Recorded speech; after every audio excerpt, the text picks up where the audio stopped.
नमस्कार मित्रों, मैं सुनील शर्मा इंडियन हिस्ट्री की क्लास में आपका हार्दिक अभिनंदन करता हूं। मेरे द्वारा पढ़ाई गई last classes DJ sir classes के एप्लीकेशन पे वो उससे संबंधित पीडीएफ जो है वो डीजे सर क्लासेस के टेलीग्राम चैनल पे उपलब्ध है। वहां से आप इंडियन हिस्ट्री से जुड़ सकते हैं।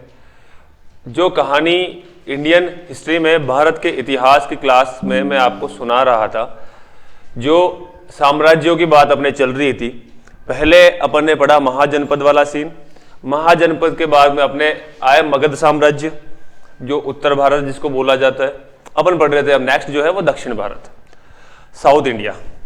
ठीक है, साउथ इंडिया में मैंने आपको बताया था कि एक वाकाटक वंश हुआ था। अगर फास्ट फॉरवर्ड जो है 2 मिनट में इसको रिवाइज करते हैं। उसकी स्थापना किसने की? प्रवर सेन ने। ठीक है, 2 प्रकार की शाखाएं, 2 प्रकार के वंश जो है उनके जो पुत्रों ने स्थापित किए, नंदीवर्धन वंश और वत्सगुल्म वंश। वत्सगुल्म के जो शासक रहे हैं हरिसेन, वो एक प्रतापी राजा रहे हैं और उन्हीं के जमाने में जो है वो अजंता की गुफाओं का निर्माण हुआ था। अजंता की गुफाएं कहां पे स्थित है? मुंबई में, महाराष्ट्र में। मुंबई महाराष्ट्र में स्थित है और औरंगाबाद में है, वो मुंबई में नहीं है। ठीक है, अजंता की गुफाओं के बारे में थोड़ी सी जानकारी अगर अपन हासिल करें तो इनका निर्माण हरिसेन जी के मंत्री ने किया था। महाराष्ट्र के औरंगाबाद में ये 30-32 गुफाएं जो है वो स्थित है। इनमें 6 गुफाएं जो है वो सातवाहन वंश जो अपन ने पढ़ा था, नंद वंश वगैरह, जो शुंग वंश वगैरह पढ़ा था ना, तो सातवाहन वंश के काल में 6-7 गुफाएं उस टाइम पे निर्मित हो चुकी थी। बाकी जो थी वो हरिसेन के काल में हुई। और अजंता के बारे में जो सर्वप्रथम जो जानकारी थी वो जॉन स्मिथ, एक ब्रिटिश अंग्रेज अधिकारी थे, उन्होंने सर्वप्रथम जानकारी दी कि ऐसी कोई गुफाएं हैं यहाँ पे। ये बौद्ध गुफाएं हैं, बौद्ध परंपरा से संबंधित रही है ये गुफाएं। अजंता गुफाएं जो है, इनमें जो है गुफाओं से ही अपन को हीनयान और महायान नाम के 2 संप्रदाय हुए थे बौद्ध परंपराओं के अंदर। वो इन्हीं गुफाओं के माध्यम से अपन को जानकारी मिलती है। 1983 में इसको यूनेस्को ने वर्ल्ड हेरिटेज साइट के अंदर घोषित कर दिया, विश्व विरासत स्थल में घोषित कर दिया यूनेस्को ने। और ये वागरू नदी के किनारे हैं, जो घोड़े के खुर के समान स्थल आकृति है। ठीक है, नेक्स्ट जो आता है वो आता है कदंब राजवंश। कदंब राजवंश प्रतापी शासक मयूर शर्मन था। ये एकमात्र राजा था जिसने 18 अश्वमेघ यज्ञ किए थे। अश्वमेघ यज्ञ मैंने आपको बताया था, घोड़ा छोड़ा जाता था, जो रोक देता था उससे युद्ध लड़ लेते थे, जो नहीं रोकता था वो राज्य उनका है। ठीक है, तो 18 प्रकार के यज्ञ किए थे इसने। ऐसे 18 प्रकार से इसने जो है वो प्रयत्न किए थे कि अपनी सत्ता बढ़ाई जाए। ठीक है, गंगवंश उसके पश्चात आया। दक्षिण पश्चिम में जो है वो मैसूर में पश्चिमी गंगों का शासन स्थापित हुआ। 2 प्रकार के गंग थे, एक तो पश्चिमी गंग, जो नीचे अगर बात करूं भारत की, सिर्फ साउथ एरिया की, नीचे पश्चिम एरिया में जो कर्नाटका एरिया है वहां पे जो गंग वंश चलता था उसको पश्चिम गंग कहते थे। और इधर पूर्व दिशा में जो था, पूर्व दिशा में आपके जो है, आपके पूर्व पड़ेगा, मेरे पश्चिम पड़ रहा है इधर से, आपके साइड से जो पूर्व दिशा है यहाँ पे उड़ीसा पड़ता है, बंगाल की खाड़ी के किनारे। तो उड़ीसा में कलिंग नाम की जगह है, तो वहां पे जो राज करते थे उनको पूर्वी गंग कहा जाता था। ठीक है, पश्चिमी गंग जो था उसको गंगवाड़ी क्षेत्र कहते थे, क्योंकि गंगों का राज था। जैसे काठियावाड़ी है ना, गुजरात में काठियावाड़ी नाम सुना है आपने, जो उदयपुर में भी कई सारे रेस्टोरेंट्स है काठियावाड़ी रेस्टोरेंट्स नाम से। पूर्वी गंगों का शासन उड़ीसा नामक स्थान पर था। नेक्स्ट अपन चलते हैं, गंग वंश का जो संस्थापक रहा है वो कोंग वर्मन रहा है। वो किंग कोंग से आप कोंग याद रख सकते हो। कोंग वर्मन रहा था जिसने कोलार को अपनी राजधानी बनाई थी। कोलार वही है, कोलार गोल्डफील्ड वाला, केजीएफ वाला। इस वंश का प्रतापी शासक दुर्विनीत था, जिसने वृहत कथा नामक एक ग्रंथ था जिसका संस्कृत में रूपांतरण किया था। ठीक है, वृहत कथा नामक जो ग्रंथ था वो उस जमाने में पाली या प्राकृत भाषा में लिखा हुआ होगा, उसका संस्कृत में रूपांतरण किसने किया था? दुर्विनीत ने। ठीक है, और व्याकरण ग्रंथ, जो ग्रामर होता है ना, ग्रामर से रिलेटेड उसने ग्रंथ लिखा। अब ग्रामर में क्या होता है? शब्दों का गेम होता है। अ आ ई सीखता है ना बंदा, तो अ आ ई शब्द है, शब्द से इसने शब्दावतार बना दिया, तो वो व्याकरण ग्रंथ है वो। ठीक है, किसने लिखा था? दुर्विनीत। व्याकरण ग्रंथ शब्दावतार किसने लिखा था? दुर्विनीत ने। इस वंश के शासक जो थे रचमल, उनके मंत्री रहे हैं मुकुंद राय या चावंड राय आप बोल सकते हो। इन्होंने क्या किया था कि श्रवण बेलगोला में श्रवण बेलगोला कहाँ पड़ता है? मैसूर, कर्नाटका में। एक 58 फीट ऊंची गोमतेश्वर बाहुबली की प्रतिमा बनाई थी। गोमतेश्वर बाहुबली कौन है? ऋषभ देव जी के पुत्र, प्रथम तीर्थंकर जो रहे हैं ऋषभ देव जी के पुत्र गोमतेश्वर बाहुबली। ये वो बाहुबली नहीं है कि आप बोल दो बाहुबली तो सर प्रभास रहा है ना, वो नहीं है। गोमतेश्वर बाहुबली ऋषभ देव जी के पुत्र थे। तो इनकी प्रतिमा बनाई थी चामुंड राय ने श्रवण बेलगोला मैसूर कर्नाटका में। एक 58 फीट ऊंची प्रतिमा बनाई हुई है और एक मिश्र धातु से उसने जो है वो मिक्स मेटल से उसने ये प्रतिमा बनाई हुई है। जैन तीर्थंकर ऋषभ देव जी के पुत्र हैं। 1982 में इन्होंने प्रतिमा का निर्माण कराया और इंद्रगिरी पर्वत पर इन्होंने जो प्रतिमा बनाई वहां पे हर 12 वर्ष में महामस्तक अभिषेक होता है। मतलब जो उनका अभिषेक होता है ना वो हर 12 वर्ष में होता है। ठीक है, क्लियर है कहानी यहां तक? जो नहीं आए होंगे उनके शायद हो सकता है कि तोते उड़ रहे हो दिमाग से, लेकिन मुझे लग रहा है कि थोड़ा सा जुड़ाव तो हो जाएगा इस बहाने जो रिवीजन अपन कर रहे हैं। चंद्रगिरी पर्वत, वहीं कर्नाटका एरिया की बात कर रहे हैं अपन। इंद्रगिरी पर्वत पर तो क्या था? गोमतेश्वर बाहुबली की मूर्ति प्रतिमा अभी भी है।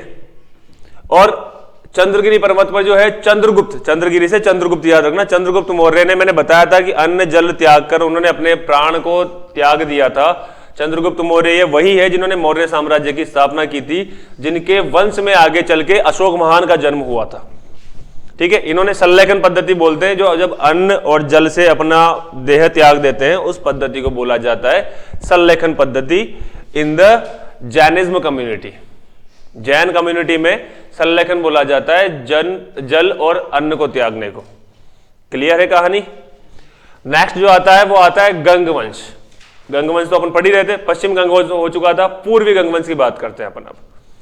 इसके संस्थापक रहे अनंत वर्मन। इसी वंश के शासनकाल में निम्न स्थानों का निर्माण हुआ। कौन कौन से स्थान जो प्रसिद्ध रहे? उड़ीसा के अंदर सबसे प्रसिद्ध मंदिर है, सबसे प्रसिद्ध मंदिर और 4 तीर्थों में से एक, जिसका नाम है जगन्नाथपुरी। मैंने आपको अनोखी बातें बताई थी इसके बारे में। तो जगन्नाथपुरी जो है वो पुरी नामक एक स्थान पे जगन्नाथ जी का मंदिर है, जहां पे स्वयं प्रभु श्री कृष्ण, उनकी बहन सुभद्रा और बलराम जी तीनों की प्रतिमाएं हैं, जो एक कास्ट मतलब लकड़ी की बनी हुई होती है। इनका निर्माण किसने कराया था? अनंत देव वर्मन के शासन काल में हुआ था जगन्नाथपुरी के मंदिर का निर्माण। कृष्ण, बहन सुभद्रा, भाई बलराम को समर्पित है। कोणार्क के सूर्य मंदिर की बात करें तो इसी वंश ने इसका निर्माण कराया था। कौन से वंश ने? कौन से वंश की बात चल रही है? गंग वंश ने। ठीक है, जो कोणार्क का सूर्य मंदिर है वो ऐसा लगता है कि जैसे किसी रथ में पहिए लगे हुए हों, 12 इधर है 12 इधर है, 24 पहिए हैं और आगे 7 घोड़े इसको खींच रहे हैं।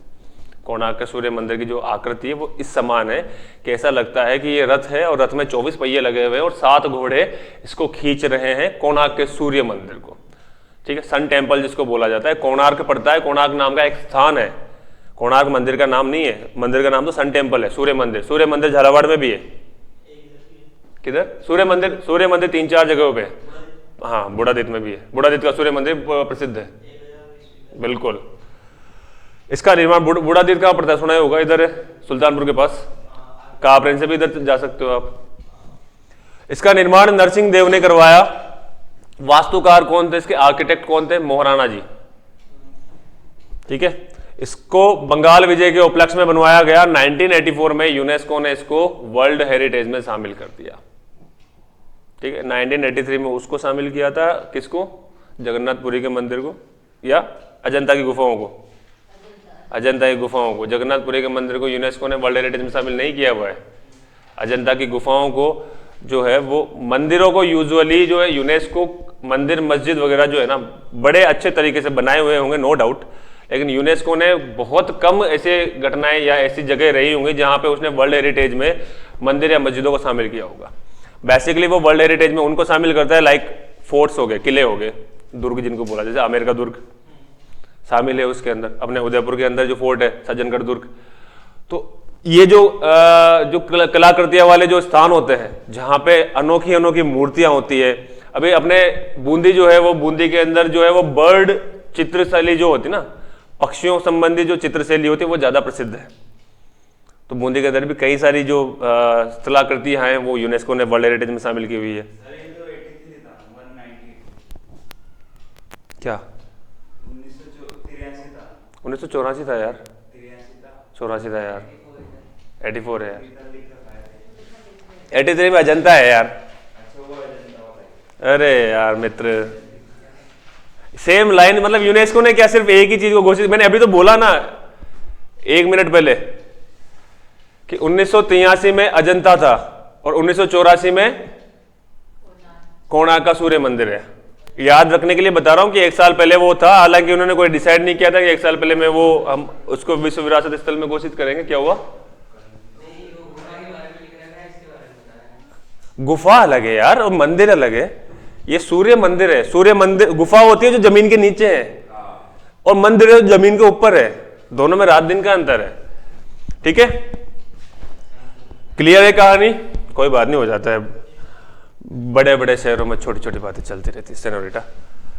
अब बारी आती है चालुक्यों की, चालू इंसानों की नहीं, चालुक्यों की, चालुक्य वंश। ठीक है,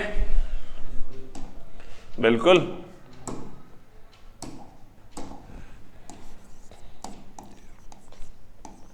चालुक्य वंश। अब पता है कोई भी जो वंश होता है ना, कोई भी जो जाति होती है, आज मान लो सपोज मैं शर्मा हूं, तो जरूरी है क्या शर्मा सिर्फ यहीं डीजे सर क्लासेस में ही है? शर्मा जो है वो मुंबई में नहीं होंगे, होंगे ना? कपिल शर्मा भी तो बेचारा, एक छोटा सा उदाहरण बता रहा हूं मैं, हालांकि मेरा कुछ नहीं लगता। तो बेसिकली क्या है, जो शर्मा वंश है ना वो यहां पे भी है और उधर भी है। हो सकता है कि इनके काका बाबा दादा सब अलग रहे हों, पर सरनेम जो है ना वो अलग अलग जगह पे थे। जैसे गंगों की अपने बात की कि पश्चिम एरिया में, दक्षिण पश्चिम जो एरिया है भारत का, वहां पे गंगों का शासन था, और पूर्वी एरिया में भी था। जो पूर्वी एरिया जो है, दक्षिण पूर्वी जो एरिया है, वहां पे भी उनका शासन था, कलिंग उड़ीसा में भी। तो वैसे जो चालुक्य है ना, चालुक्यों के भी 3 प्रकार की जगहों पे शासन रहे हैं। जो 3 प्रकार की जगह अपन मोटा मोटा पढ़ेंगे, ज्यादा डीप नहीं घुसेंगे। बादामी, वेंगी और कल्याणी। ठीक है, बादामी वो बादाम वाला बादामी नहीं है। बादामी बेसिकली जो है वो कर्नाटका वाले एरिया को बोला जाता था। कर्नाटका में कुछ जो क्षेत्र ये लेके रख लेते, उसको बादामी शब्द आज भी है, बादामी विद्यमान है आज भी। बादामी के चालुक्य। दूसरा आते हैं वेंगी के चालुक्य। वेंगी पड़ता है आंध्र प्रदेश में वर्तमान में। और कल्याणी के चालुक्य, कल्याणी जो पड़ता है पश्चिमी बंगाल में पड़ता है। ठीक है, जैसे फॉर एग्जाम्पल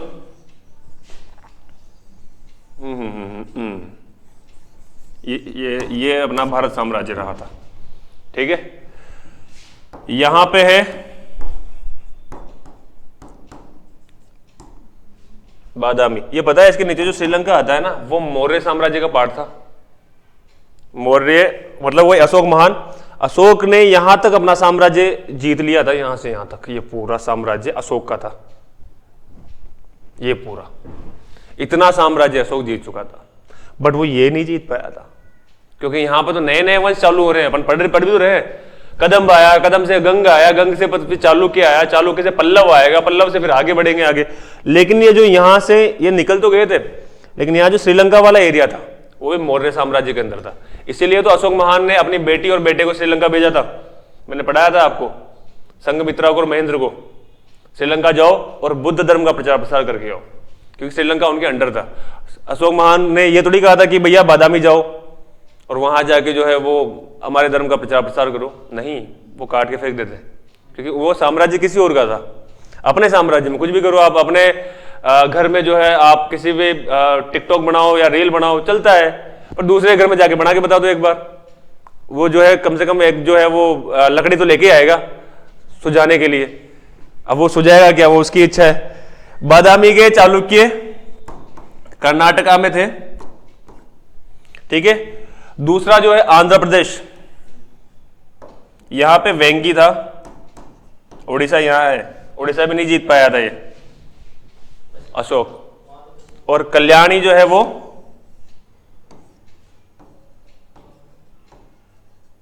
पश्चिम बंगाल में था।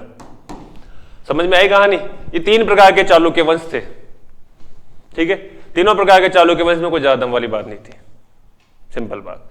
चालुक्यों के काल में जरूर थोड़े से कुछ अच्छे अच्छे से मंदिर बने थे, वो पट्टा केबादी करके बोलते हैं उसको, वो उसके अंदर पट्टा केबादी मतलब एक एरिया है जिस एरिया में कम से कम जो है वो 18 से 20 मंदिर वहाँ पे निर्मित किए गए थे।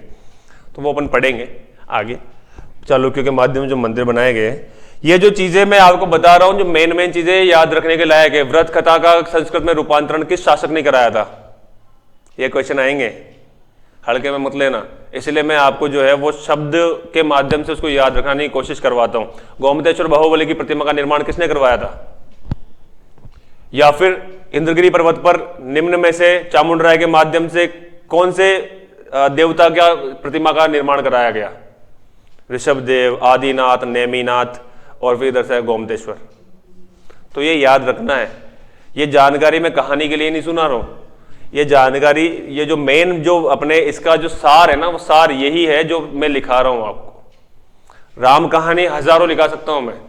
आपके रजिस्टर जो है, जो जहां पे एक रजिस्टर में आपका अगर इंडियन हिस्ट्री खत्म हो रही है तो मैं 4 भरा सकता हूं, पर पैसा आप ही का लगेगा रजिस्टर लाने में। गाले आप ही दोगे मुझे, मास्टर ने इतना रजिस्टर भरा दिया यार। अपने को उतना पढ़ना है जितना आवश्यक है, जो एग्जाम में आ जाए और अपन पास हो जाए, ठीक है। बाकी उससे संबंधित कहानियां तो मैं आपको सुनाता ही हूं ताकि याद रहे। बाहुबली, चामुंडराय। बाहुबली की प्रतिमा किसने बनाई? चामुंडराय ने। 58 फीट ऊंची है। कौन से पर्वत पर है? इंद्रगिरी। इंद्र देवता से इंद्र याद रखना, इंद्रगिरी। चंद्रगिरी पे चंद्रगुप्त मौर्य, उन्होंने अपना प्राण त्याग दिया था। ये दोनों जो मामले थे वो इंद्रगिरी, चंद्रगिरी वगैरह जो है, गिरी शब्द जहां आ जाए वो मैसूर कर्नाटका में श्रवण बेलगोला नामक स्थान पर, ठीक है। बढ़े आगे, बढ़ते हैं, इसको पूरे को क्लीन कर लेते हैं। बात चल रही थी अपनी चालुक्य वंश की। चालुक्य वंश, ये 3 प्रकार के चालुक्य जो है वो विद्यमान रहे हैं भारत में। 3 समझ में नहीं आएगा क्या?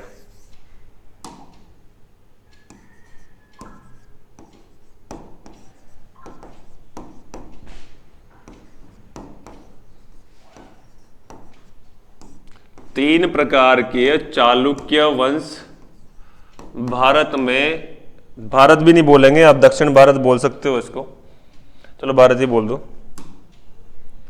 वरना फिर दिशाएं लिखानी पड़ेगी। भारत में विद्यमान रहे हैं।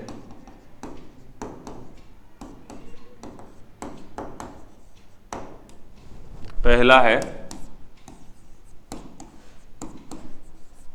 बादामी के चालुक्य। ये बात चल रही है लगभग 5वीं से 7वीं शताब्दी तक।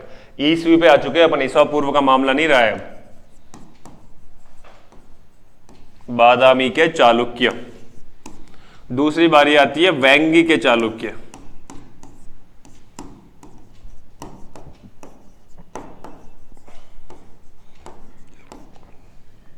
तीसरी बारी आती है कल्याणी के चालुक्य।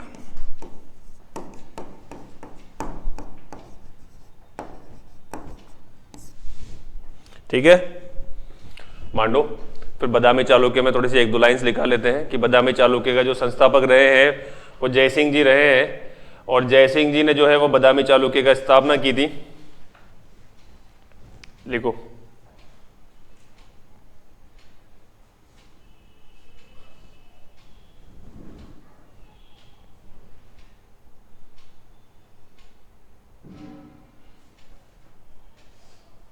बढ़े आगे।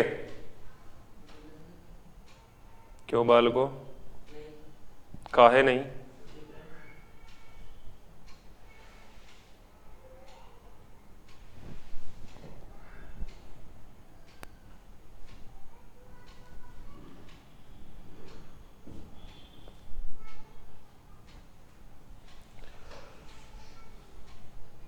मुझे लगता है बढ़ जाना चाहिए अपन को आगे।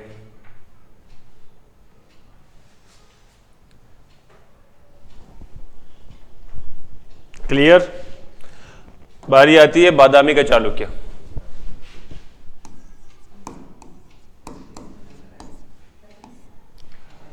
बादामी के चालुक्य, ये बादामी वो नहीं है जो कच्चा बादाम करके जो रील आई थी, ये बादामी एक स्थान है जहां पे चालुक्य वंश जो है वो बड़ा था आगे अपने अस्तित्व में। इसकी स्थापना की थी, संस्थापक रहे हैं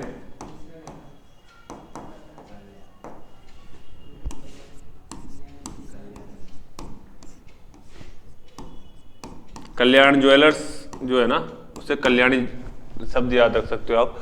नरेश जयसिंह ने इसकी स्थापना की थी और इसके आगे जो है वो 2 राजा हुए थे, पुलकेशियन प्रथम, 5वीं शताब्दी।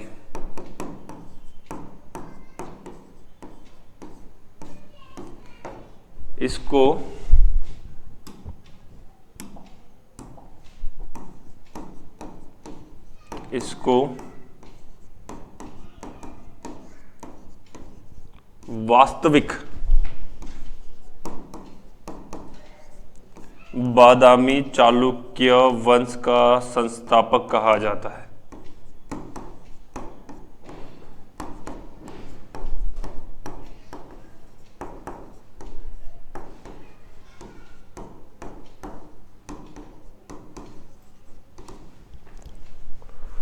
इसको वास्तविक बादामी चालुक्य वंश का संस्थापक कहा जाता है।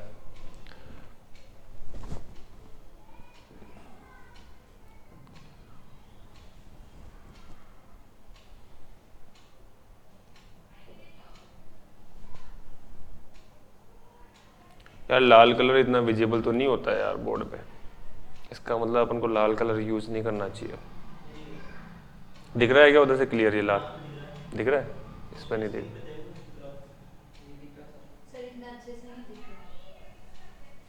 कोई बात नहीं,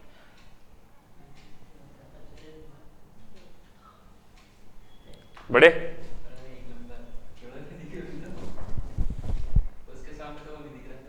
अरे वाह यार, पॉजिटिव निगाहें चाहिए हाँ लाल कलर देखने के लिए, जो तेरे पास में भर के है। अरे गजब, इतने बजे 9:15 बजे किसका अलार्म बज रहा है? लिख लिया।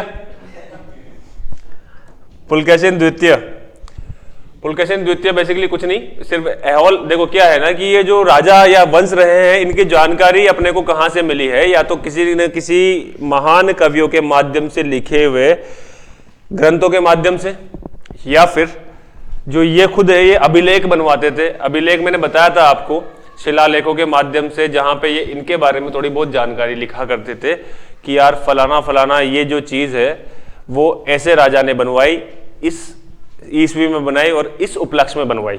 ठीक है, तो ये जो राजा वहां रहे हैं या शासक वहां रहे हैं, इनके बारे में जानकारी अपने को शिलालेखों के माध्यम से, अभिलेखों के माध्यम से मिली।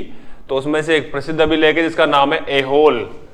ऐहोल नाम के अभिलेख से जो है अपने को इस वंश के दूसरे प्रतापी शासक के बारे में जानकारी मिलती है, जिसका नाम है पुलकेशिन द्वितीय। उसका नाम भी पुलकेशियन ही था, लेकिन उसमें द्वितीय लगा दिया जाता है। जब भी कोई राजा है, मान लीजिए उदय सिंह है, उदय सिंह के बाद में जो है वो उसके वंश में धीरे धीरे उसके बेटे हुए, बेटे से पौत्र हुए, पोता जो हुआ, पोते के भी बेटे हुए, उसके भी बेटे हुए, उसके बाद में किसी ने उसके जो है वो उनके नाम पे उदय सिंह रख दिया, तो उसको उदय सिंह द्वितीय बोला जाता है इतिहास में। ठीक है, प्रथम तो उदय सिंह हो गया, दूसरा जो है वो उदय सिंह द्वितीय कहा जाएगा। तो इसलिए जो है जो राजा जो आगे उत्पन्न हुआ इनके, वो था पुलकेशिन की टांगे कट गई बेचारे की इरेजर से। चलो नेक्स्ट, पुलकेशिन द्वितीय। कलर चेंज करे तुम्हारा, सिंदूर का कलर हो रहा था अभी तक तो, अब तुम्हारी मांग सफेद कर देते हैं। पहले तुम्हारी मांग लाल थी, अब सफेद हो जाएगी, तुम विधवाओं में काउंट हो जाओगे। पुलकेशिन द्वितीय क्या? चलो, अगर औरत के पति मर जाते हैं तो उसको विधवा कहते हैं, और अगर किसी औरत के आदमी की औरत मर जाए तो उसको क्या बोलेंगे? क्या बोल रहे हैं? क्या बोला जाता है? अरे हिंदी में बोल रहे, जबरदस्ती वो अपने देसी भाषा वाली टर्म यूज मत कर। नहीं बोलते, विदुर बोला जाता है, विदुर। और विद्वान बोला जाता है अगर कोई नर इंसान, अच्छा तुमने यही सीखा है, कोई बात, इसलिए मैं तुम्हारे जीवन में बदलाव के लिए आया हूं बालक, ताकि तुम ऐसे भद्दे शब्दों का इस्तेमाल नहीं करो तो पड़ोसी भी शर्मा जाए सुनने से। और अगर कोई पढ़ा लिखा इंसान होता है, एजुकेटेड इंसान होता है, स्पेशली मेल कैंडिडेट, उसको क्या बोलेंगे? विद्वान। और महिला अगर पढ़ी लिखी हो जाए तो महिला की यार बहुत नॉलेजेबल है, बहुत अच्छे विद्वान। विद्वान महिला के लिए इस्तेमाल नहीं होता है ना, ये महिला विद्वान है, नहीं इस्तेमाल होता है। विदुषी शब्द का इस्तेमाल किया जाता है महिलाओं के लिए, विदुषी। ये हिंदी के पार्ट है, जो अगर आपको एग्जाम ऐसा दे जिसमें हिंदी आती है तो वहां पे ये समानार्थक शब्द होते हैं। या पुलकेशियन द्वितीय,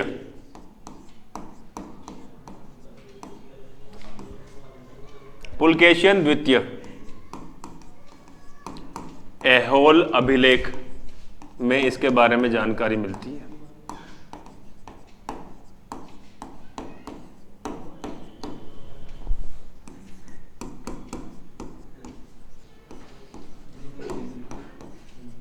ऐहोल अभिलेख में इस शासक के बारे में जानकारी प्राप्त होती है।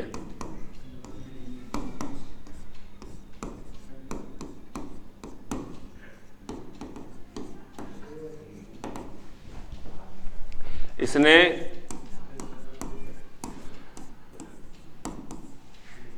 दक्षिण के प्रसिद्ध राजा हर्षवर्धन को हराया था।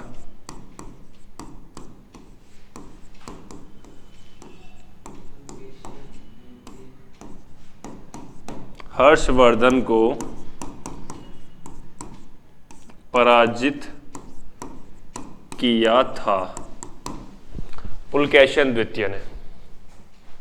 लिखो, फिर बढ़ देंगे अपन वेंगी के चालुक्यों पे। ये हाँ, इसके बारे में ना, ये जो बादामी के चालुक्य रहे हैं, इनका अंत कर दिया था, इन्हीं के सामंत थे, जिसने दूती गर्मन नाम था उसका, और उसने जो है वो इनका जो अंतिम शासक रहा था उसको मार के फिर खुद का जो है वो सब वंश चालू कर दिया। इसको बोलते हैं राष्ट्रकूट।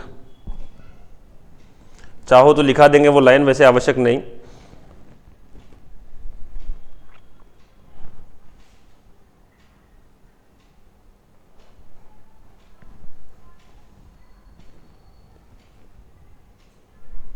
बड़े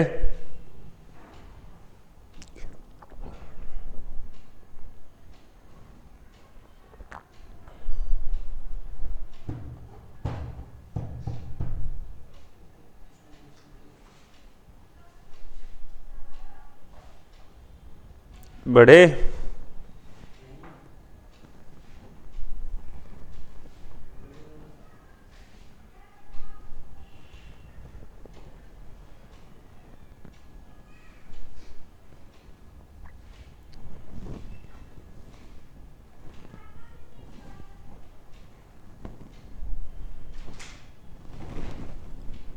बड़े आगे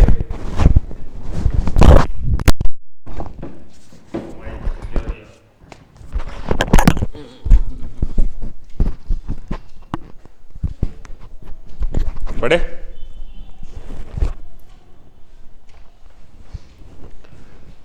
लिख लिया सबने? चाहो तो लाइन ऐड कर लो वो भी।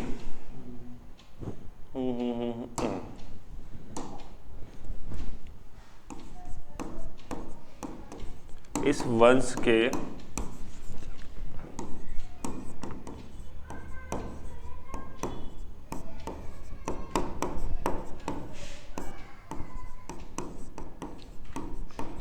उसके सामंत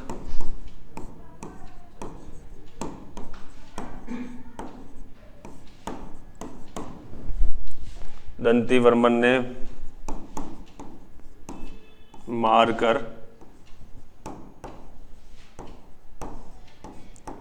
चालुक्य वंश को समाप्त किया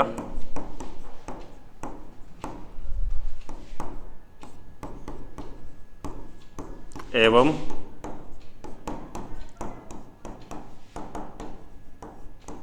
राष्ट्रकूट वंश की स्थापना की।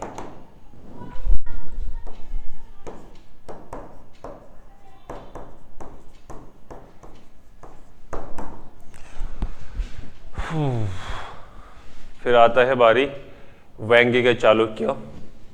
वेंगी के चालुक्य जो आंध्र प्रदेश में पड़ता है, कृष्णा और गोदावरी नदी के किनारे पे, मतलब उसके बीच में, किनारे नहीं बोलेंगे। आंध्र प्रदेश को इन्होंने जो है वो वेंगी को इन्होंने राजधानी बनाई, वो उनको पूर्वी चालुक्य बोलेंगे। किन्होंने? सामंत दंती वर्मन। तुम्हें क्या लगता है कि मुझे और अच्छी राइटिंग में लिखना चाहिए? मैं लिख सकता? अच्छा, तो देखना चाहता है ना, ख्वाहिश है बचपन से।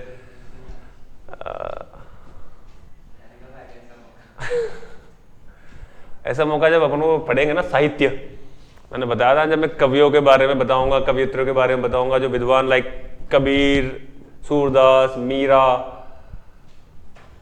तब वो जो साहित्य रहते हैं वो प्रेम और भक्ति रस प्रदान होते हैं। मतलब इसमें प्रेम और भक्ति रस कूट कूट के भरा हुआ है। प्रेम की बात करें तो सबसे पहले जहन में सिर्फ एक, अगर अपन भगवान से संबंधित किसी भी प्रेम से बात करें तो या तो राधा कृष्ण के जहन में अपने आता है ख्याल, या फिर मीरा का ख्याल आता है। क्या शिशुपाल वध? इतना पढ़ा लिखा हो गया तू? हाँ, पार्वती से प्रेम नहीं है, वो विवाह है यार, वो विवाह कर चुके थे। प्रेम अलग होता है। भगवान कृष्ण की पत्नी कौन है? रुक्मणी। प्रेमिका कौन थी? राधा। रास किन के साथ रचाई? गोपियों के साथ। वो वर्सेटाइल आदमी थे, उनके साथ टैलेंट नहीं है तुम्हारे अंदर।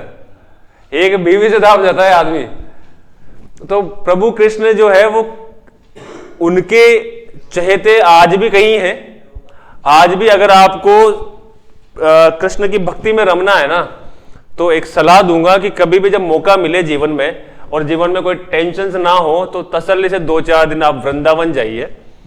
और वृंदावन में जो प्रेम रहता है वहां से वापस आने की इच्छा नहीं होती है। स्पेशली अगर राधा के मंदिर में, राधा जू के मंदिर में अगर आप जाते हैं, अच्छे अच्छे कन्वर्जन हो चुके हैं। स्पेशली एक सिंगर है जिसका नाम है बी प्राक, जिसने बहुत सारे गाने गाए हैं, पंजाबी सिंगर है। तेरी मिट्टी में मिल जावा, ये जो सिंगर रहे हैं ना, वो सिंगर सडनली इतना चेंज हो गया कि वो दिन भर अब भक्ति में रमा रहता है आजकल। गाने भी गाता है, ऐसा नहीं है कि अपने जो है मूल कर्म से वो हट चुके हैं। प्रेमानंद जी के शिष्य बन चुके हैं। प्रेमानंद जी वो दाढ़ी वाले जो आते हैं तिलक लगा के, वो अकॉर्डिंग टू मी वो बहुत अच्छे इंसान, मैं उनको इसलिए मानता हूं क्योंकि वो अन्य बातें नहीं बताते, जो अन्य बातें, जो फालतू की बातें जो और बाबा लोग बताते हैं। बाबा मेरे बच्चा नहीं हो रहा, अच्छा आप जो है वो गाय को 2 रोटी खिलाओ, बच्चा हो जाएगा। कैसे होएगा यार, गाय को 2 रोटी खिलाने से बच्चा? ये क्या बावली बातें करते हो? पूजा कराओ, बच्चा हो जाएगा। नहीं होता है। बाबा हम 2 भाइयों में लड़ाई हो रही है, अच्छा तो आप एक काम करो ना, ले भाई लिख ले, तो QR मांगता है ना लास्ट में।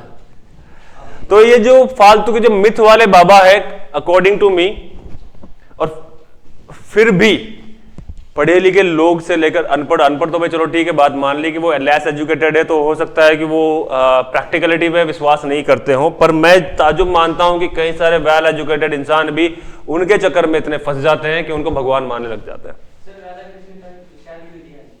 राधा कृष्ण की कभी शादी नहीं है। मानने में कुछ भी माना जा सकता है, लेकिन वो प्रेमिका रही है, वो प्रेमिका रही है। बाकी देखो क्या है ना, आज मान लो सपोज आज मान लो, देखो आप है, हर इंसान अगर किसी के साथ में प्रेम संबंध में रहता है तो वो चाहता है, उसकी उम्मीदें होती है कि उस प्रेम संबंध का जो अंतिम पड़ाव है वो फेरे हो, फेरे तक वो प्रेम संबंध पहुंचे। ये आज भी चाहते हैं, उस जमाने में भी चाहते थे। पर क्या है ना कि निस्वार्थ प्रेम जिसको कहा जाता है ना, चाहने वाला प्रेम तो हर कोई कर सकता है कि नहीं मुझे तो परमानेंट ही चाहिए। एक निस्वार्थ प्रेम जो होता है वो हर किसी के बस की बात नहीं होती है। जैसे वो ए दिल है मुश्किल में वो कहता है ना कि यार ये सिंगल साइडेड प्रेम के लिए कि ये मेरा हक है, मुझे जो प्रेम है सिर्फ मेरा हक है, इसमें सिर्फ मैं ही जो है वो तड़पता हूं, मैं ही जो है मरता हूं, मैं ही जो है जीता हूं, किसी और का कोई हक नहीं है। राधा, मैंने कहा ना ये प्रेम की परिभाषाएं अगर जाननी है तो मीरा और राधा से जाननी चाहिए। मीरा ने कभी उम्मीद नहीं की कि यार भगवान कृष्ण की प्रतिमा से निकल के प्रभु मेरे सामने आ जाएंगे, फिर भी उन्होंने जो है निस्वार्थ प्रेम किया, बिना किसी लालच के प्रेम किया। आजकल बिना लालच के प्रेम नहीं होते हैं, हर प्रेम में लालच है आजकल। किसी को पैसों की चाह है, किसी को गिफ्ट्स की चाह है कि वैलेंटाइन डे आ रहा है, क्या दोगे, वो 7 दिन का जो मामला चलता है, वो 7 दिन के मामले में कुछ ना कुछ चीजें चल रही होती है, और वो जो चलेंगी उसमें सब में जो है ना वो लालच वाला मामला है। गुलाब से लेकर आपके गिफ्ट चॉकलेट मांगी जाएगी, वो सब लालच है। और मुझे नहीं लगता कि किसी प्रेम को प्रदर्शन के लिए किसी 7 दिन की आवश्यकता है। If you love someone, 365 days आपके पास में है, 365 से 1/4 भी काउंट कर लो।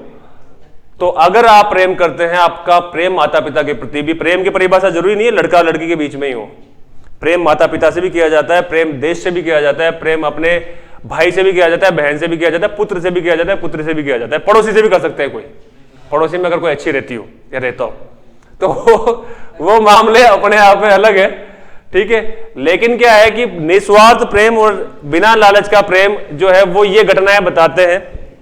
मीरा के बारे में जब अपन पढ़ेंगे ना तो पता है भक्ति परंपरा 2 प्रकार से होती है। अपन किसी भी कोई भी धर्म हो, चाहे वो मुस्लिम धर्म हो, चाहे सिख धर्म हो, चाहे वो हिंदू धर्म हो, हर धर्म भगवान को 2 तरीके में पूजता है, या तो सगुण भक्ति या निर्गुण भक्ति। या तो प्रतिमा पूजेगा, मूर्ति पूजते, या नहीं पूजते। मीरा ने भगवान की जो आराधना की थी, कृष्ण की आराधना की थी, वो कुछ समय प्रतिमा के साथ की थी और कुछ समय बिना प्रतिमा के साथ की थी। वो ये मान के चलती थी, वो खुद से बातें किया करती थी। लोग जब सुनते थे ना उसको कि भाई कमरे के अंदर जब भोज की उनके पति की मृत्यु हो गई, तब कमरे में जब सुना करते थे कि यार वो एक राजकुमारी रही है, राजा की पत्नी रही है मीरा, वो जब कान लगा के सुनते थे, मेड़ता से बिलोंग करती थी, कि यार ये अंदर अकेली है फिर भी किससे बातें कर रही है। तो मीरा कहती थी कि मेरे सामने प्रभु कृष्ण बैठे हुए हैं। जैसे मुन्ना भाई में उसको गांधी जी दिखते थे ना, वैसे उनको जो है वो कृष्ण दिखते थे रियलिटी में। और वो कह रहे थे कि सब बावड़े हैं, इनको दिखते ही नहीं है भगवान। खैर, तो अपन यहाँ प्रेम रस की बातें और साहित्यिक बातें नहीं करेंगे। अपन वापस से जो है इंडिया के जो इतिहास पे अपन चल रहे हैं। इंडिया का जो इतिहास में अपन दक्षिण एरिया में जो अपना चालुक्य वंश रहा है, स्पेशली बादामी के जो चालुक्य रहे हैं, वो उनका अंत हो चुका है। अब जो बारी आती है वो कौन से चालुक्यों की आती है? याद रहेगा, अगर ध्यान रहेगा तो पता रहेगा ना कि कौन से चालुक्यों की बारी आती है। वेंगी, भेंगी नहीं, वेंगी।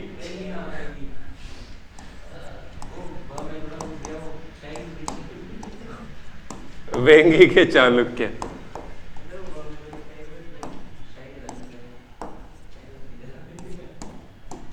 क्या चाहे? अच्छा, वह में घुस गया ब। वाह यार। वेंगी के चालुक्य, कृष्णा एवं गोदावरी।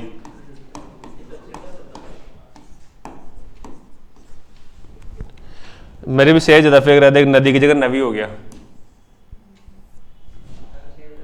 है ना। देख नदी के मध्य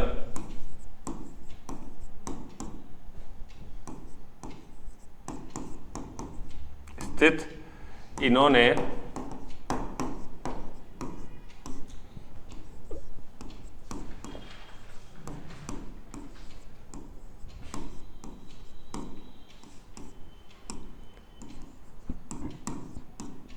आंध्र प्रदेश को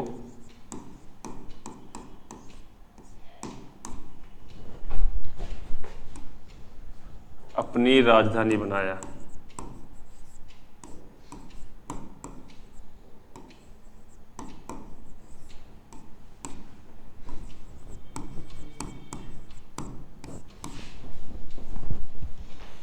लिखिए, इन्होंने आंध्र प्रदेश को अपनी राजधानी बनाया। ज्यादा कोई वेंगी के चालुक्यों के बारे में विशेष वर्णन अपन करेंगे नहीं। बारी अपन से जो है वो कल्याणी के चालुक्य पे कूद पड़ेंगे आगे।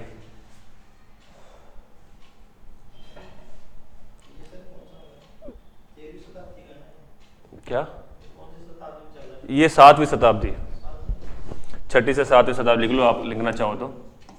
6वीं से 7वीं शताब्दी। 7वीं शताब्दी का एक राजा था, अभी लिख लो।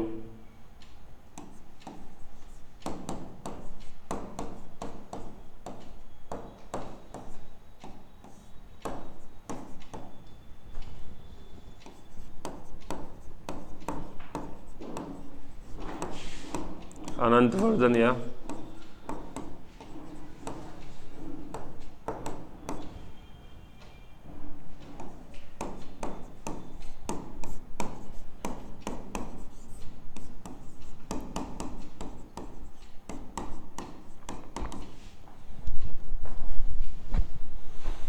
ठीक है। बारी आएगी अब नेक्स्ट कल्याणी के चालुक्य।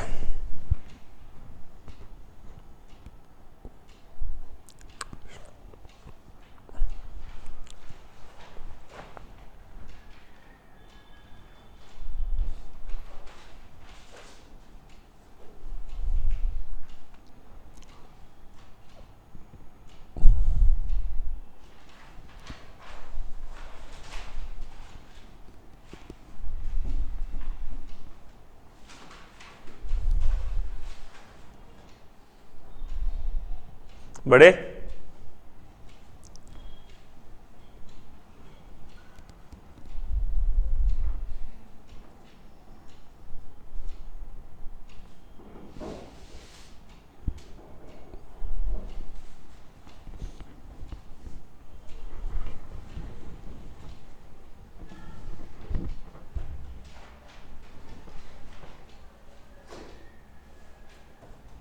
ठीक है।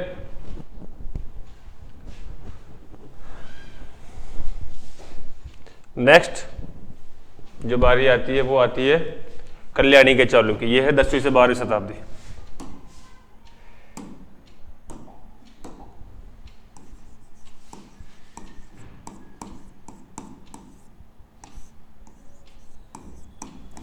कल्याणी के चालुक्य।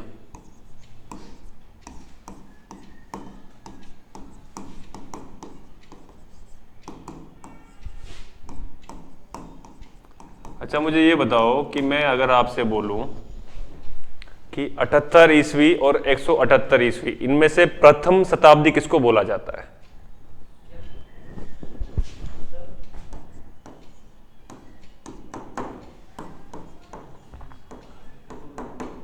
इसमें से प्रथम शताब्दी किसको कहा जाता है? भाई प्रथम चलेगा ना, जीरो से, जीरो के बाद भी जो चल रहा है वो प्रथम आता है, जीरो के बाद में द्वितीय तृतीय जो है। अपन अगर 10वीं शताब्दी की बात कर रहे हैं तो 10वीं शताब्दी का मतलब क्या है? शताब्दी का अर्थ क्या होता है? वेरी गुड, 100 वर्ष का एक पीरियड होता है। सत मतलब 100 होता है, ठीक है। दशक जो होता है वो 10 सालों का होता है मामला। शताब्दी जो है वो सत धन अवधि करके इसका संधि विच्छेद होता है। सत मतलब 100 सालों का एक समूह, उसको शताब्दी कहते हैं। 10वीं शताब्दी की बात चल रही है तो मतलब ये 10 से लेकर 12वीं शताब्दी का मतलब हो गया लगभग 300 साल के आसपास इनका राज चला है। 10, 11, 12, 12वीं शताब्दी भी काउंट कर रहे हैं अपन इसमें, है ना। 12वीं का भी जो है अंत तक ये रहते हैं। अब मुझे ये बताओ कि मैं अगर आपसे कह रहा हूं कि 10वीं शताब्दी मतलब क्या है, कि उसका जो शासन काल है क्या वो 100, 10वीं शताब्दी का मतलब हो गया 1000। 10 में अपन 100 को मल्टीप्लाई करेंगे तो 1000 होगा, पक्की बात। तो कैसे उड़ गए? 10वीं शताब्दी को मल्टीप्लाई करो 10 शताब्दी हटा दो, 100 साल। एक शताब्दी का मतलब होता है 100 साल। प्रथम शताब्दी का मतलब होता है 100 साल। द्वितीय शताब्दी का मतलब होता है 200 साल। तृतीय शताब्दी मतलब 300 साल। 10वीं शताब्दी मतलब, वेरी गुड,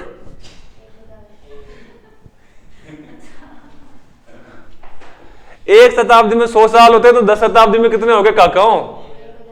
अपन कौन सी शताब्दी में जी रहे हैं? तो 21वीं शताब्दी में जी रहे हैं। Very good. अब अपन तो 2025 में जी रहे हैं ना, फिर 21 कैसे लगा भाई?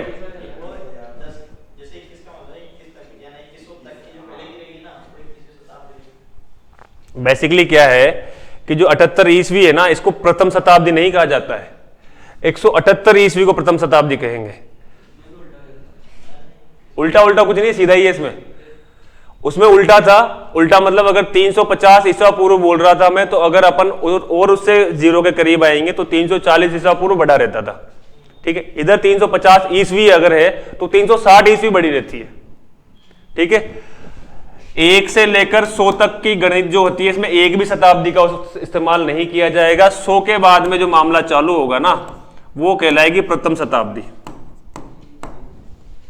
तो ये प्रथम शताब्दी का मामला है। तो मतलब 2000 में अपन जी रहे हैं ना, तो सिंपल सी बात है कि कोई से भी ये 100 के ऊपर का मामला है ना, 100 से ऊपर जा रहा है, तो अगर 100 के ऊपर जा रहा है तो 1 से प्लस जा रहा है, तो जो भी शताब्दी शब्द अपन इस्तेमाल करेंगे ना, तो ये समझ जाना कि उससे 1 साल मतलब उससे 100 साल डाउन अपन को चलना है। मैं बोलूं 21वीं शताब्दी, तो 2125 नहीं चल रहा है, ये 2025 चल रहा है। मैं बोलूं 21वीं शताब्दी का 25वां साल है ये, तो 2025 चल रहा है। अगर अपन जब 2021वीं शताब्दी मतलब 2100 समथिंग में पहुंचेंगे,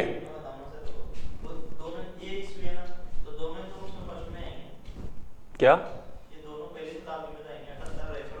आप बोला, तो इसको भी प्रथम शताब्दी के अंदर ही काउंट किया जाएगा, लेकिन मैं आपको समझाने की दृष्टि से बता रहा हूं कि ये जो है ना, ये प्रथम शताब्दी से शुरुआत होती है इसकी। यहां से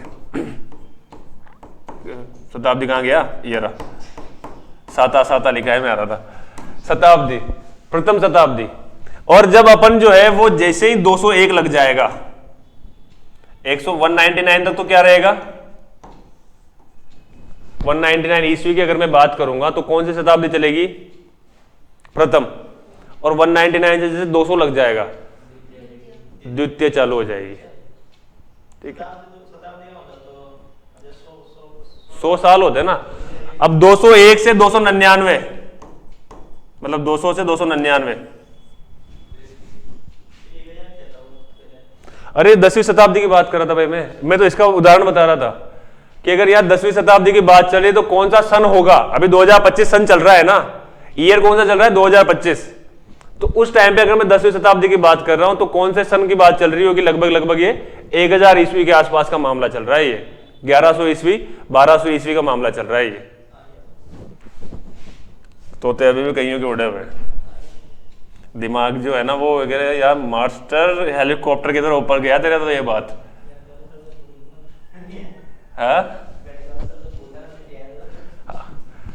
हालांकि ये बात पार्ट जो है वो मैथ्स का है, पर इतना सा याद रखना है कि शताब्दी की बात करें तो जो रनिंग आगे की डिजिट है ना, 20 चल रहा है, 21वीं शताब्दी चलेगी, 19 चल रहा है, 20वीं शताब्दी चलेगी। आगे अगर मान लो अपन 1947 में अपना देश आजाद हुआ, राइट, तभी हुआ था ना। कईयों के चेहरे अभी पता नहीं सर, 15 अगस्त 1947 को अपना देश आजाद हुआ, तो आजाद हुआ 19वीं शताब्दी बोलेंगे उसको या 20वीं शताब्दी बोलेंगे, ठीक है। तो कल्याणी के जो चालुक्य थे,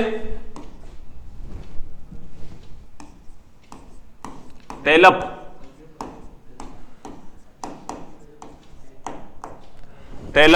नामक जो शासक था,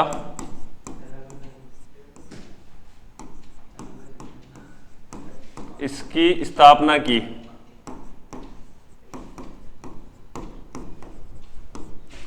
एवं मान्य खेत,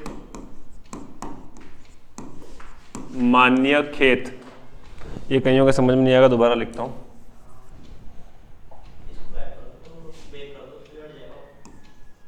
अंडू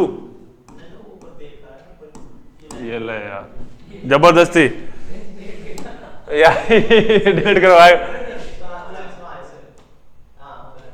बेक कर दोगी। अच्छा, ये इधर से बेक करने की बोल रहा था। एवं मान्य खेत नामक राजधानी बनाई।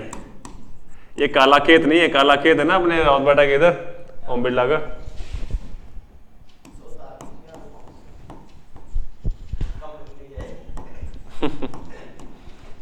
वाह यार, ऐसे सेनापति की आवश्यकता है मुझे जो बता दे कि सर तार फंस गया बीच में।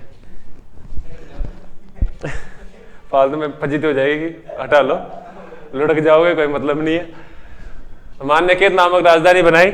इस वंश के जो बारे में जो जानकारी मिलती है वो कुछ शिलालेख है, कुछ ग्रंथ है, इससे मिलती है। एक विल्हण नामक एक उनके जमाने में साहित्यकार रहे हैं चालुक्यों के जमाने में। उन्होंने विक्रमांक देव चरितम नामक एक ग्रंथ लिखा था जिसमें कल्याणी के चालुक्यों के बारे में जानकारी प्राप्त होती है। कन्नड़ अभिलेख से भी अपन को जो है कल्याणी के चालुक्यों के बारे में जानकारी प्राप्त होती है, और कल्याण अभिलेख से भी अपन को जो है वो कल्याणी के चालुक्यों के बारे में जानकारी प्राप्त होती है। लिख लेते हैं उनको भी। ऐतिहासिक स्रोत, इतिहास जानने के लिए जो स्रोत है, जो सोर्सेज है, वो सोर्सेज कहां से है?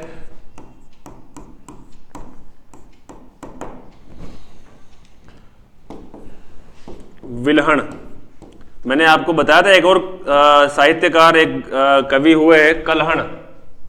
कल्हण का एक ग्रंथ था जिसका नाम था राजतरंगिणी, जिसमें मौर्य साम्राज्य के बारे में चर्चा छिड़ी हुई थी। मैंने लिखाया हुआ है आपको, विल्हण द्वारा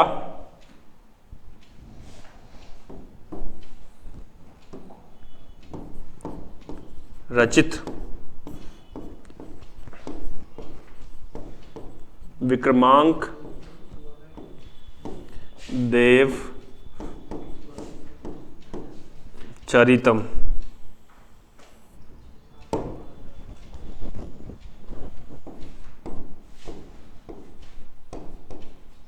कन्नड़, कन्नड़ कहाँ का होगा? कन्नड़ लैंग्वेज कहाँ की है? कर्नाटका, कर्नाटका। कल्याण अभिलेख,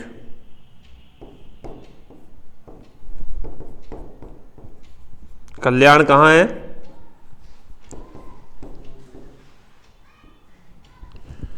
पश्चिम हिंदी में लिखा देता हूं यार आपको।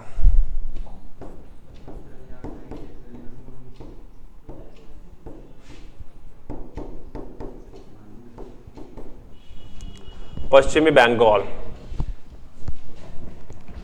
वेस्ट बंगाल।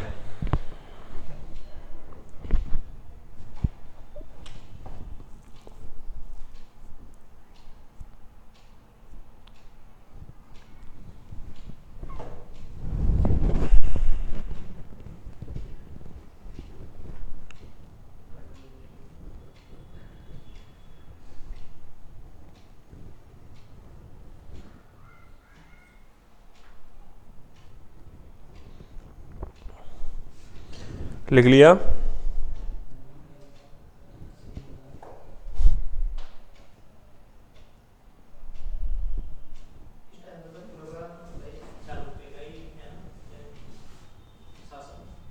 पूरे भारत की थोड़ी बात चल रही है, दक्षिण भारत की बात चल रही है। और चालू की देखो, स्थायी कोई नहीं रहा है संसार में आज दिन तक, ना आप है ना मैं हूं, सबको जाना है। जब अपन जो देखिए ये चल रहा है पूर्वकालीन भारत, जब अपन 13वीं शताब्दी के बाद की बात करेंगे ना तो मध्यकालीन भारत आ जाएगा। मध्यकालीन भारत के जमाने में मुगल भी कई सारे जो है विदेशी जाति आ चुकी थी अपने यहाँ पे, खिलजी विलजी कुतुबुद्दीन ऐबक वगैरह, ये मुगल फुगल, ये बाबर हुमायूं सब आ चुके थे वहां पे उस जमाने में। 13वीं शताब्दी के बाद से लेकर लगभग जो है 1650 1700 तक। फिर 1700 के बाद में कौन घुसे? अंग्रेज। जो अंग्रेजी छोड़ गए, भाषा भी और दारू भी। बिल्कुल ट्रेन छोड़ के गए। यूपीएससी उनकी देन है, कोर्ट उनकी देन है, अपना संविधान उनकी देन है अगर माना जाए तो थोड़ा बहुत। उन्होंने खुद ने उसने जो है ना लास्ट में जो लॉर्ड माउंटबेटन था उसने कहा था कि भैया जो लास्ट वॉइस रहे अपना बचा था, अपना खुद का संविधान बनाओ। और पाकिस्तान और भारत भी उन्हीं की देन है। पाकिस्तान भारत भी उन्होंने ही डिवाइडेशन करवाया था। 14 अगस्त को पाकिस्तान का स्वतंत्रता दिवस घोषित है और 15 अगस्त को अपना। पाकिस्तान के नोटों पर गांधी जी नहीं है, रुपए वहां पे भी चलता है, रुपया यहाँ पे भी है। करेंसी की बात करेंगे, वहां पे मोहम्मद अली जिन्ना है जो टोपी पहन के आते हैं और अपना यहाँ पे चश्मा पहन के आते हैं, जिनके बाल नहीं है माथे पे, वो गांधी जी है। ठीक है, दोनों की वजह से अपने देश के दो टुकड़े हो गए, दो डिवाइडेशन हो गए। दोनों मेरी निगाह में जो है वो ठीक है दुनिया पूजती होंगी, पर मेरे निगाह में नहीं है। मतलब उनको जिन्ना को तो उनको वो वहाँ के समुदाय को तो लोग पूजते ही होंगे, डेफिनेटली उनके हिसाब से सही है। गांधी जी मेरे हिसाब से सही नहीं है, पर हालांकि गांधी जी नोट पे है तो इसलिए सब सही रहते हैं जब तक नोट पे है। उनके बारे में जब आप पढ़ोगे, देखो मेरे निगाह में सबसे ज्यादा नेगेटिव वो तभी हो गए थे जब उन्होंने सरदार वल्लभ भाई पटेल को इस देश का प्रधानमंत्री ना बना के जवाहरलाल नेहरू को बनवाया। वल्लभ भाई पटेल ही वो इंसान था, जब आप पढ़ोगे ना, लौह पुरुष ऐसे नहीं बोला जाता था उनको। ये जो राजस्थान का एकीकरण जब आप पढ़ोगे कभी भी, या फिर जो अपने भारत है ना, वो आज एक इस स्वरूप में सिर्फ और सिर्फ उस इंसान की वजह से है। वरना जब अंग्रेज जाने लगे थे ना, तो अंग्रेजों ने साफ कह दिया था देसी रियासतों से कि आप चाहो तो खुद का अलग से देश बना लो, जैसे पाकिस्तान बना ना वैसे अपना अलग से देश बना लो। आप चाहो तो भारत में शामिल हो जाओ या आप चाहो तो पाकिस्तान में शामिल हो जाओ, वो आप पे डिपेंड करता है। और राजा लोग क्या थे कि एक एटीट्यूड में रहते थे कि यार अपन जो है किसी के अंडर क्यों चलेंगे, तो भाई आज मान लीजिए वो अंडर द इंडियन गवर्नमेंट वो आ चुके हैं, तो राजाओं का अस्तित्व है क्या? आज इजरा सिंह अपने यहाँ के राजा है, कोई पूछता है क्या उनको अगर वो एमएलए एमपी भी नहीं हो तो? लेकिन अगर उनका खुद का होता है ये अलग से साम्राज्य तो हर कोई पूछता उनसे। तो इसीलिए वो इस पॉजिटिवनेस बोलते हैं इसको, पॉजिटिवनेस की वजह से जो है वो नहीं गए। तो सरदार वल्लभ भाई पटेल ही वो इंसान थे जिन्होंने बोला कि प्रेम से मान जाओ, राजा होंगे तुम तुम्हारे जमाने में, मिलिट्री भेजूंगा ना 1 सेकंड में साफ कर जाऊंगा। कई राजाओं को तो कनपटे पे बंदूकें तानी है उन्होंने, तब जाके वो उन्होंने जो है साइन किए हैं। कई राजा ने यह भी बोला कि मैं अपने डेथ वारंट पे हस्ताक्षर कर रहा हूं, प्रसिद्ध है उनकी लाइन है। कई राजाओं ने उन पे बंदूकें तान दी जब आए ना बात करने के लिए कि भैया ये पकड़ो लेटर, ये आपको मैं प्रस्ताव नहीं दे रहा हूं, या तो आप मान लो प्रेम से, साइन करना ही पड़ेगा, ये मजबूरी है आपकी, मैं धमकी दे रहा हूं, सीधी सीधी बात है, मानना है तो ठीक है, नहीं मानना तो वो बता दे मुझे। कई नहीं भी माने। हैदराबाद रियासत बहुत बाद में विलीन हुई। हैदराबाद में मुस्लिम समुदाय बहुत ज्यादा है, हैदराबाद भारत की बात कर रहा हूं मैं, राजस्थान की भी बात नहीं कर रहा। तो बहुत सारी रियासतें ऐसी थी जिन्होंने नखरे किए थे बहुत, और सिर्फ वही इंसान था, अगर उसके अलावा कोई इंसान होता तो शायद भारत के और टुकड़े हो चुके होते। तो जो कैपेबल इंसान थे ना, उन कैपेबल को उन्होंने जो है वो सिर्फ और सिर्फ अपने पर्सनल लालच की वजह से उन्होंने उनको सत्ता नहीं दी। वो नहीं चाहते थे कि यार जो है आज अगर मनमोहन सिंह जी अपने प्रधानमंत्री जब रहे थे तो आपको क्या लगता है कि वो कैपेबल थे प्रधानमंत्री बनने के लिए? Manmohan Singh ji according to the education वो बहुत कैपेबल थे, वो बहुत एजुकेटेड थे, पर अकॉर्डिंग टू द पॉलिटिक्स वो नहीं थे। वो सिर्फ एक राज्यसभा के सांसद थे, लोकसभा के भी सांसद नहीं थे वो। राज्यसभा के सांसद मनोनीत किए जा सकते हैं, हर 2 साल के अंदर चेंज होते हैं वो। अब मनोनीत में तो आपको भी कर सकता हूं। तो जिनमें कैपेबिलिटी नहीं, जो पब्लिक ने जिनको चुना नहीं, उनको आप प्रधानमंत्री बना दिया। क्यों बनाया? ताकि सत्ता अल्टीमेटली सोनिया गांधी के हाथ में रहे। उनका बंदा, उनके बंदे को बिठाया उन्होंने वहां पे। तो वैसे ही जो है जवाहरलाल नेहरू जी किनके बंदे थे? गांधी जी के। और गांधी जी उनके वल्लभ भाई पटेल के खिलाफ थे, क्योंकि वल्लभ भाई पटेल क्या है, थोड़ा से गर्म जोश वाले इंसान। या सोचो जिसने ये जो डायरेक्ट प्रेम से बात करना ही नहीं जानते थे, उनके चेहरे पे भी आज उनकी तस्वीर भी देखना, उनके चेहरे से दिख जाता है गुस्सेल इंसान रहे होंगे। और उनकी बहुत बड़ी प्रतिमा बनाई हुई है अभी सरदार वल्लभ भाई पटेल की, सरदार सरोवर डैम के पास में गुजरात के अंदर सबसे ऊंची प्रतिमा है संसार की।